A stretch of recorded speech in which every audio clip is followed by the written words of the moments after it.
হুমায়ুন আহমেদ বলেছিলেন, মধ্যবিত্ত পরিবারের মানুষগুলোই সংসারের আসল রূপ দেখতে পায়।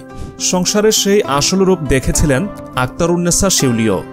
এসএসসি পাশের পর অল্প বয়সে বিয়ে হলেও সংসার জীবনের ভয়ঙ্কর থাবাও তাকে দমিয়ে রাখতে পারেনি। শ্বশুরবাড়ির নির্যাতন ও নানা বাধা উপেক্ষা করে তিনি আজ বিসিএস ক্যাডার। এমনকি তিনি এখন উপজেলা নির্বাহী কর্মকর্তার মতো গুরুত্বপূর্ণ পদে দায়িত্ব পালন করছেন। অথচ এইচএসসি পাশ করার পর তাকে আর পড়ালেখা করতে দিতে রাজি হচ্ছিল না শ্বশুরবাড়ির লোকজন। শুধুমাত্র মা ও বোনের সহায়তায় আজ তিনি একজন সফল নারী। পৃথিবীতে যারাই সাফল্যের চূড়ায় উঠেছেন তাদের সবাইকেই নানা ধরনের বাধা প্রতিকূলতার সম্মুখীন হতে হয়েছে। পুরুষদের তুলনায় নারীদের ক্ষেত্রেই বাধা আসে সব থেকে বেশি। তবে নানা বাধা বিপত্তি পেরিয়ে চট্টগ্রামের হাটহাজারী উপজেলা নির্বাহী কর্মকর্তা ইয়োনো শিউলি আজ একজন সফল নারী হিসেবে সমাজে প্রতিষ্ঠিত হয়েছেন। নিজেকে পুরোপুরি এখনও সফল না ভাবলেও তিনি এগিয়ে যেতে চান আরও বহুদূর। ব্যক্তিজীবনে বড় বোন আশরাফুন্নেসাকেই নিজের আদর্শ মনে করেন শিউলি। কেননা আশরাফুন্নেসার প্রবল আগ্রহ আর জেদের কারণেই বিসিএস ক্যাডার হয়েছেন তিনি। কিশোরগঞ্জ জেলার কটিয়াদি উপজেলার দিয়াকুল গ্রামে ১৯৭৯ সালে জন্মগ্রহণ করেন তিনি। ৪ বোনের মধ্যে তিনি দ্বিতীয়। বাবা ছিলেন কিশোরগঞ্জ জেলা প্রশাসকের কার্যালয়ের একজন কর্মচারী। কিশোরগঞ্জের শোলাকিয়া সরকারি প্রাথমিক বিদ্যালয় থেকে প্রাথমিকের পাঠ চুকিয়ে তিনি ভর্তি হন Kishoreganj SV gov girls high স্কুলে। সংসারে অভাব অনটনের কারণে কোনো ধরনের প্রাইভেট না পড়েই এসএসসি পাশ করেন Shiuli. SV gov girls high school থেকে ১৯৯৪ সালে এসএসসি পাশ করে পরবর্তীতে একই জেলার গুরুদয়াল কলেজে একাদশ শ্রেণীতে ভর্তি হন। মধ্যবিত্ত পরিবারের জন্ম নেয়া শিউলির পড়ালেখার প্রতি আগ্রহ ছিল ছোটবেলা থেকেই।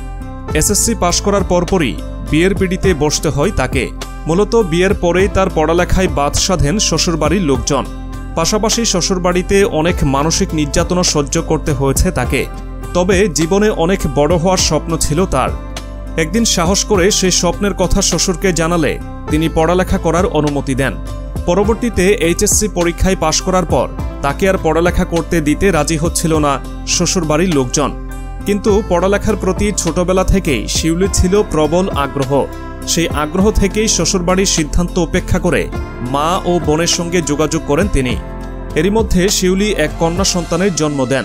তবে লেখাপড়া ছাড়েননি তিনি। মা ও বড় বোনের চেষ্টায় তিনি ময়মনসিংহের সরকারি আনন্দমোহন কলেজে অর্থনীতি বিষয়ে স্নাতকে ভর্তি হন।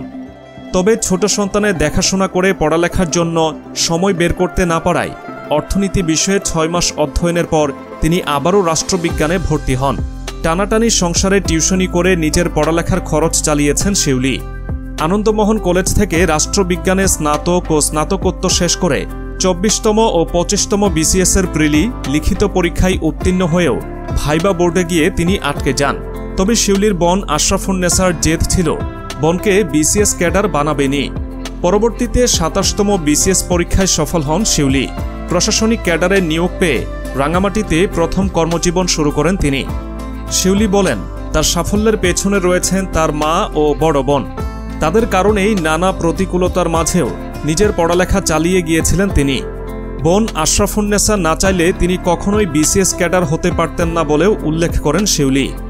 দাম্পত্য জীবনে ২ কন্যা সন্তানের এই জননী মেয়েদের সুশিক্ষায় শিক্ষিত এবং আত্মনির্ভরশীল না হয়ে বিয়ে না করার পরামর্শ দিয়ে বলেন, এখন মেয়েরাও সমান তালে এগিয়ে যাচ্ছে।